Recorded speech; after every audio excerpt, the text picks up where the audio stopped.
బెల్లంపల్లి పట్టణంలో ఏకదంత మిత్రమండలి ఆధ్వర్యంలో summer sports festival కార్యక్రమాన్ని ఘనంగా నిర్వహించారు.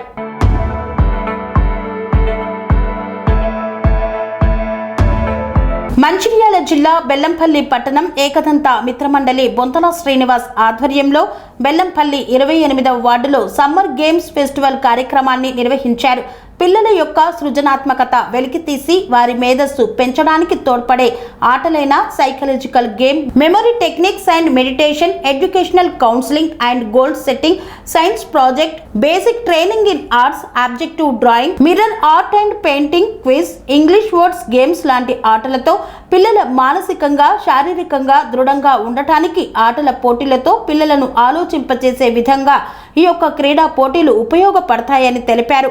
ఈ పోటీలలో ప్రతిభ కనపరిచిన పిల్లలను ఎంపిక చేసి బహుమతులు అందజేస్తున్నారు.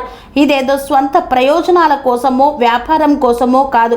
ఏకదంత మిత్రమండలి వారు తమ సొంత ఖర్చుతో పిల్లలకు విజ్ఞానం అందించాలనే దృఢమైన సంకల్పంతో చేస్తున్నటువంటి కార్యక్రమం.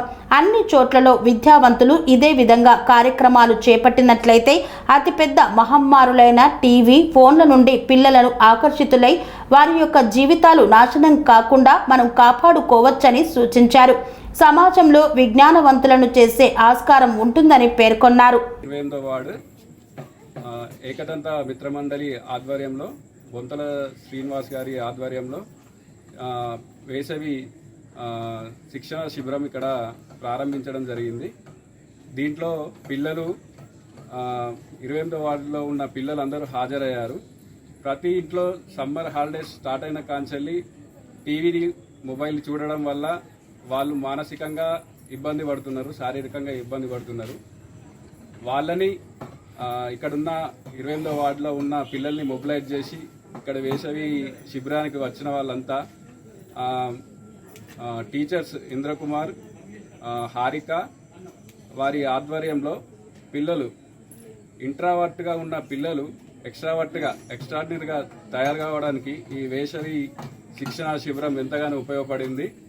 మా పిల్లలు కూడా ప్రతిరోజు టీవీ చూస్తూ, మొబైల్ చూస్తూ కాలక్షేపం చేస్తూ ఉండేవారు. ఇక్కడికి వచ్చిన తర్వాత మొబైల్ చూడడం, టీవీ చూడడం పక్కకు పెట్టేసి వాళ్ళు ఇచ్చిన యాక్టివిటీస్ ప్రతిరోజు చేయడం, ఇంటి దగ్గర హోంవర్క్ కానీ, ఇక్కడ టీచర్స్ టీఎల్ఎంస్ యూజ్ చేసి చెప్పడం కానీ, ప్రొజెక్టర్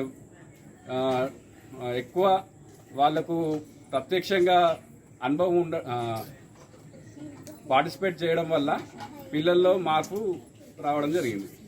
ఇంద్రకుమార్, నేను MSc psychology, MEd and guidance and కౌన్సిలింగ్లో పీజీ డిప్లొమా చేశాను. నేను ప్రతిష్టాత్మక school EMRS Eklavya model residential స్కూల్లో స్టూడెంట్ కౌన్సిలర్గా చేస్తున్నాను. సో నేను చూశాను చాలామంది పిల్లల యొక్క సృజనాత్మకత తగ్గిపోతుంది, పిల్లలు ఆలోచించే శక్తి తగ్గిపోతుంది. పిల్లలు క్రిటికల్ థింకింగ్ అంటే ఏదైనా సమస్య వచ్చినప్పుడు దాని నుంచి పారిపోవడం లేదా ఆత్మహత్యలు చేసుకోవడం, కానీ దాన్ని ఎలా పరిష్కరించుకోవాలనే వాళ్ళకు తెలియట్లేదు.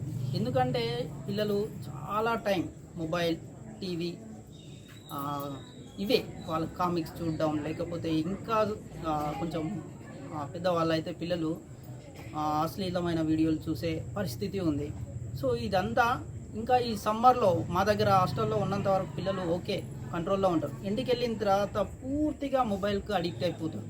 సో ఆ ఆలోచనతోనే ఇక్కడ మా బెల్లంపల్లి పట్టణంలో ఇలాంటి ఒక ఆర్గనైజ్ చేద్దామని ఏకదంత మిత్ర మండలి వాళ్ళు నన్ను అప్రోచ్ అయినప్పుడు, ఓకే ఫిజికల్ గేమ్స్, క్రికెట్ ఇంకా ఇలాంటి గేమ్స్ చాలా జరుగుతున్నాయి. సో దానివల్ల టైం స్పెండ్ చేస్తున్నారు తప్ప వాళ్ళకు మెంటల్లీ ఎటువంటి నాలెడ్జ్ రావట్లేదు, సో మార్పు రావట్లేదు. అలా రావాలంటే మనం కొన్ని సైకలాజికల్ గేమ్స్ సో చేద్దాము అని చెప్పి డిజైన్ చేయడం జరిగింది. సో వాళ్ళు కూడా ఒప్పుకొని మంచి ప్రోగ్రాం ఇక్కడ ఒక దాదాపు వారం 10 రోజుల నుంచి వెళ్ళి బెల్లంపల్లి పట్టణంలోనే కాదు, అమ్మమ్మ వాళ్ళ ఇంటికి, నానమ్మ వాళ్ళ ఇంటికి, వేరే వేరే ఊర్ల నుంచి వచ్చిన పిల్లలు కూడా మా దగ్గరికి వచ్చేస్తున్నారు, మంచిగా నేర్చుకుంటున్నారు. ఏదంటే మెటల్ గేమ్స్ కానీ, వుడెన్ పజిల్స్ కానీ, సో బ్రెయిన్కు హ్యాండ్స్కు కోఆర్డినేషన్ కావడం కోసం నేర్పించే ఆటలు కానీ ఏదైనా పిల్లలకు ఆటల రూపకంగా నేర్పించడం, సెల్ఫ్ ఇంట్రడక్షన్ చెప్పుకోవడం, స్టేజ్ ఫియర్.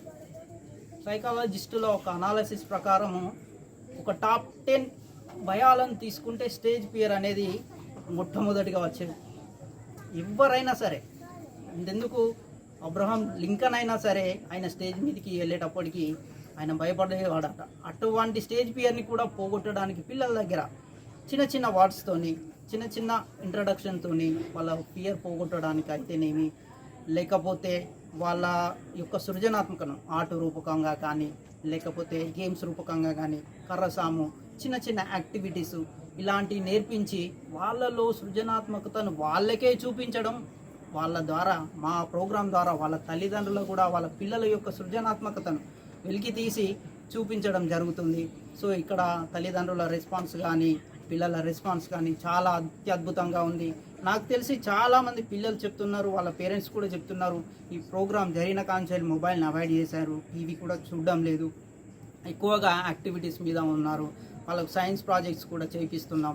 సో పిల్లల యొక్క వ్యక్తిత్వ వికాసం అనేది ఇక్కడ కొంచెం జరుగుతుంది. ఇలాంటి ప్రోగ్రామ్స్ ప్రతిరోజు చేయలేము, కానీ ఇలాంటి సమ్మర్ వచ్చినప్పుడు కానీ, లేకపోతే చాలామంది చదువుకున్న విద్యార్థులు ఉన్నారు, ఉపాధ్యాయులు ఉన్నారు ప్రతి వార్డులో, ప్రతి ఏరియాలో. వాళ్ళు స్వచ్ఛందంగా ఇటువంటి ప్రోగ్రామ్ చేసి పిల్లల యొక్క సృజనాత్మకతను వెలికి తీసే ప్రోగ్రామ్స్ ఎన్ని చేసినా కూడా అది మన మనసుకు చాలా హ్యాపీగా ఉంటుంది. పిల్లల యొక్క ఎదుగుదల కూడా చాలా అత్యద్భుతం. అనురాగానికి అమ్మ ఆదర్శం, ఆరోగ్యానికి Shri Sai homeo stores and clinic. అనుభవం, అర్హత, అంకిత భావం కల డాక్టర్లచే చికిత్స.